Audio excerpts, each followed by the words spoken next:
మీ business ఏదైనా మీ ఊర్లో promotion చేయాలంటే అది సుమన్ టీవీతోనే సాధ్యం. ఇప్పుడే సంప్రదించండి.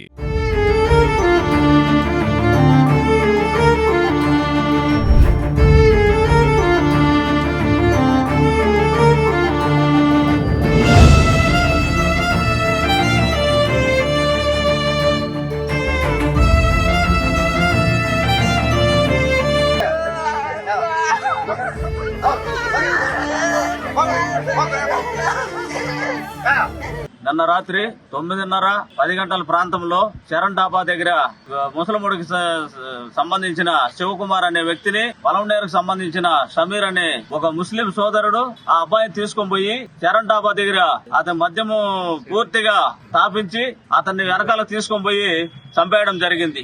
బండరాయితో కొట్టి చంపేయడం జరిగింది. ఈ విషయాన్ని తెలుసుకున్న అతనే చంపేసి కూడా పోలీస్ స్టేషన్కి అతను ఫోన్ చేసి నేను ఈ మాదిరిగా నేను చంపినాను అతన్ని అని అతనే తెలియపరిచినాడు. తెలియపరిచిన తర్వాత అతను ఎక్కడున్నాడో కూడా తెలియకుండా వెళ్ళిపోయినాడనే విషయాన్ని మాకు పోలీసులు తెలియజేసినారు. ఈ విషయంగా దళిత సంఘాలందరూ పలమనేరు రూరల్ మండలము, అర్బన్ లో కూడా అందరూ కూడా ఇక్కడ పోలీస్ స్టేషన్ కి రావడం జరిగింది.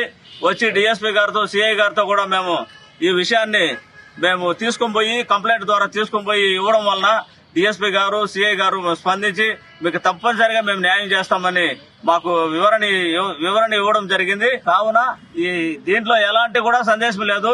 ఈ సమీర్ అనే వ్యక్తి ఆ అబ్బాయిని కొట్టి చంపాడని తెలియపరుస్తున్నాం. నా పేరు డివి ముండ్రతం, జాతీయ మానవ హక్కులు మరియు అవినీతి నిర్మూలన సంస్థ జిల్లా అధ్యక్షులు. మిత్రులారా, నిన్నట రోజు రాత్రి నాగమంగళం దగ్గర ముసల్మడుకు సంబంధించిన శివకుమార్ అని షమీర్ అనే ఒక దుర్మార్గుడు అతి కిరాతకంగా చంపి అతనికి మద్యము తాపించి మత్తులో అతన్ని బండరాయితో బలంగా మోదీ తలపైన దారుణంగా హత్య చేశాడు. ఇలాంటి దుర్మార్గుల్ని క్షమించకూడదని చెప్పేసి మేము పోలీసు వారు కూడా విన్నవించుకుంటున్నాము. ఇట్లాంటి దుర్మార్గుల్ని కఠినంగా శిక్షించాలి, అతని కుటుంబానికి రక్షణ కల్పించాలి. ఇతను నాన్ బెయిల్ మీద కేసులు నమోదు చేసి వెంటనే అతన్ని అరెస్ట్ చేసి కఠినంగా శిక్షించాలని చెప్పేసి కూడా భావిస్తున్నాము. అదేవిధంగా రాష్ట్ర వ్యాప్తంగా కూడా దళితులకి రక్షణ లేకుండా పోతున్నది. అదేవిధంగా దళిత మహిళలపై రక్షణ లేకుండా పోతున్నది. చిన్నారులపైన అఘాయిత్యాలు జరుగుతున్నాయి. వీటికి అన్నిటికీ కూడా కేంద్ర రాష్ట్ర ప్రభుత్వాలు కూడా బలమైన చట్టాలు తీసుకుని వచ్చి ఇలాంటి దుర్మార్గుల్ని, ఇలాంటి దళితులపైన దాడులు జరగకుండా నివారించే చర్యలు చేపట్టాలని చెప్పేసి కూడా జాతీయ మానవ హక్కులు మరియు అవినీతి నిర్మూలన సంస్థ ద్వారా మేము ప్రభుత్వాలని కోరుకుంటున్నాము.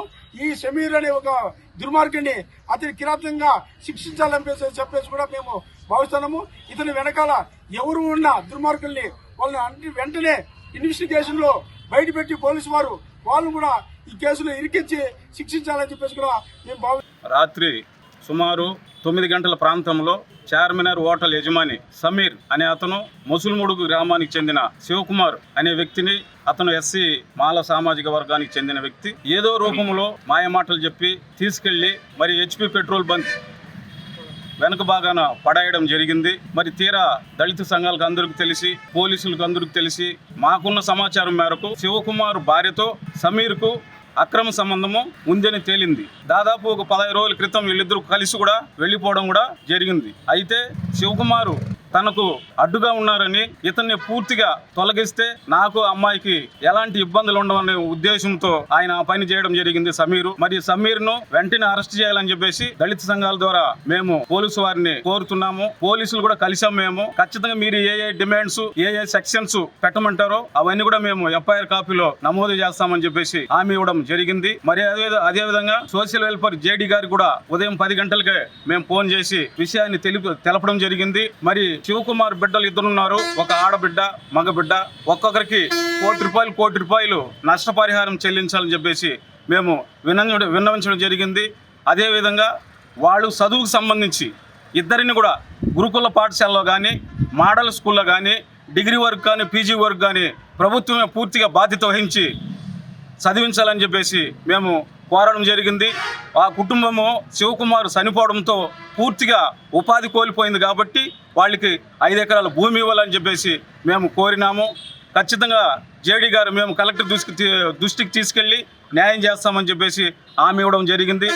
వాళ్ళిద్దరికి కూడా ఒక్కొక్క పక్కా గృహం ఇవ్వాలని చెప్పేసి మేము అది కూడా తెలియజేసినాము. వాళ్ళు జేడీ గారు కూడా సానుకూలంగా స్పందించడం జరిగింది. ఖచ్చితంగా న్యాయం జరుగుతుందని చెప్పేసి మేము ఆశిస్తూ ఉన్నాము. ఒకవేళ ఈ కేసును ఉన్నతాధికారులు ఎవరన్నా తప్పుదారి పట్టించాలని చెప్పేసి ప్రయత్నం చేస్తే ఖచ్చితంగా ఆ శివకుమార్ కుటుంబానికి అండగా నిలబడతామని దళిత ప్రజా సంఘాల ద్వారా మేము హామీ ఇస్తా ఉన్నాం. ఇప్పుడు దాకా ఇంకా ఆమె దాకా పోలేదు, ఎంక్వైరీలో ఆమె దాకా పోలేదు. అంటే ఆయనకి ఏం సంబంధం లేదు. ముద్దాయి ప్రియురాలు కాదండి, ముద్దాయి యొక్క భార్య. ఇద్దరు పిల్లలు ఉన్నారు, వాళ్ళకు 8 years 6 years. ఆమె ఇది కాదు, ఇది కూడా ఎంక్వైరీ చేయాలా. మీరు చెప్పింది ఫిర్యాదు మీద చెప్తున్నాను, ఎంక్వైరీ చేస్తాను. బట్ ప్రైమరీగా చెప్పిన దాన్ని బట్టి సమీర్ అనే వ్యక్తే ఈ హత్యకు కాదు. నిన్నటి ఈవినింగ్ సుమారు 8 గంటల సమయం అప్పుడు సమీర్ అనే వ్యక్తి శివకుమార్ అనే ఎస్సీ కులానికి చెందిన వ్యక్తిని తీసుకెళ్ళి తాపించి రాయితో కొట్టి చంపినా అని చెప్పి ఫిర్యాదు. దీనికి కారణం ఏమంటే సమీర్ సన్ ఆఫ్ మోలా ఇతను శివకుమార్ భార్యతో కొద్ది కాలంగా అక్రమ సంబంధం పెట్టుకొని ఆమెతో 15 days బ్యాక్ ఎలోపైనా అని చెప్పేసి దానికి సంబంధించి వేలూరు పిఎస్ పరిధిలో ఒక కంప్లైంట్ కూడా ఫైల్ అయ్యిందని చెప్పేసి ఒక చిన్న ఫిర్యాదు ఉంది. తిరిగి వచ్చిన క్రమంలో శివకుమార్ తన భార్యతో సయోధ్యగా ట్రై చేస్తూ ఉంటే ఇది నచ్చక సమీర్ అనే వ్యక్తికి హత్యకు పాల్పడినాడని చెప్పేసి కంప్లైంట్ ఉంది. దాని ఆధారంగా దర్యాప్తు చేస్తున్నాము. ఈ మృతుడు శివకుమార్ వాళ్ళ రక్త బంధువులను వాళ్ళ ప్రత్యక్ష సాక్షులను అందరినీ ఎగ్జామ్ చేస్తున్నాము, ఎంక్వైరీ కండక్ట్ చేస్తున్నాము. ఇవన్నీ చూసుకున్న తర్వాత నిజ నిర్ధారణ చేసి ముద్దాయిల పైన కఠినమైన చర్యలు తీసుకోబడుతున్నాడు. ఎక్కడున్నా పట్టుకొని వస్తాం వాళ్ళ కోసం. అతని కోసం స్పెషల్ టీమ్స్ ఆల్రెడీ మూమెంట్లో పోయింది, అతను తీసుకొని వచ్చేస్తాం. అంటే ఓపెన్ ప్లేస్లో పోయినారు. తాగిన తర్వాత ఒక పెద్ద బండరాయి ఉంది, ఆ బండరాయితో శివకుమార్ని కొనడం వల్ల చనిపోయాయని చెప్పి ఆ యొక్క నేరస్థానాన్ని పరిశీలిస్తుంటే మనకు అర్థమవుతున్న విషయం.